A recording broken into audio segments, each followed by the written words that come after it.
Meski secara umum terdampak pandemi COVID-19 berkepanjangan dan ditambah sejumlah pembatasan kegiatan PPKM, namun bisnis tanaman hias di Kota Batu berkibar di tengah pandemi COVID-19. Baik petani atau pedagang dapat meraih keuntungan hingga puluhan juta rupiah setiap bulannya. Banyaknya permintaan dari dalam negeri maupun luar negeri membuat harga tanaman pun berubah. Jika biasanya tanaman hias berupa bibit seharga 10 hingga 20 ribu, kini bisa naik mencapai 500%. Tak pelak minimal keuntungan 10 juta hingga 30 juta rupiah pun bisa mereka kantongi. Imbas dari perubahan harga membuat petani atau pedagang untung berkali-kali lipat. Namun harga tersebut hanya berlaku terhadap beberapa jenis tanaman hias, terutama jenis anthurium, seperti Vechi, Faustino Mirandae, selendang, hingga jenis kuping gajah, seperti lidah gajah, karet, buta, dan lainnya. Kemudian jenis philodendron, misalnya monstera, kapel busi, janda bolong, sudiroi, melano, Florida ghost, dan masih banyak lagi.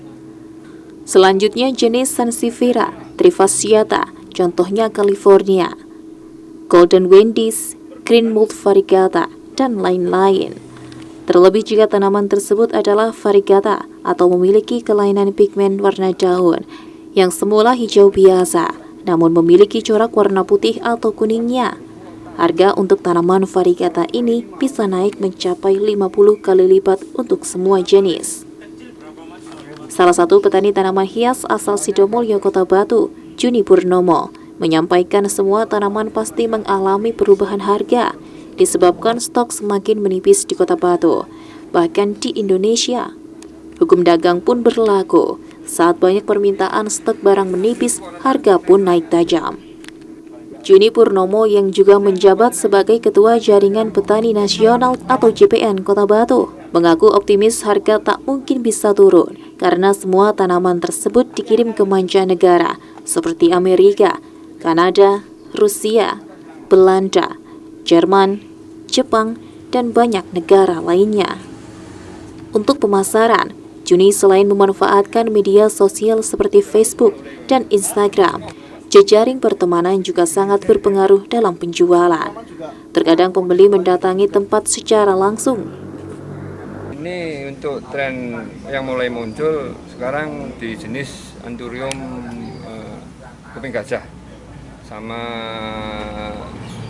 berry pink kan di sini. Anthurium kuping gajah ada yang variegata dan itu permintaan juga banyak. Ugeri merah, ugeri pink kita nggak mudah mengeluarkan. Jadi semua anak-anak nggak mesti jadi. Meski demikian, Juni Purnomo juga mengaku petani tanaman hias yang ada di Kota Batu kewalahan melayani permintaan luar negeri yang bisa mencapai 2.000 pohon setiap bulannya. Kendala yang dirasakan yaitu petani di sini masih mengandalkan metode perbanyakan secara manual.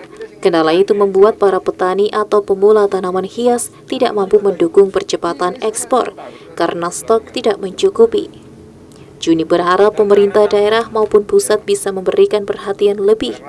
Perhatian tersebut bisa berupa pelatihan untuk meningkatkan SDM maupun memfasilitasi sarana prasarana.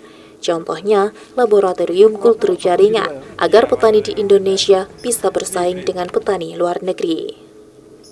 Dari Kota Wisata Batu, Ari Bunga Aji, ATV melaporkan.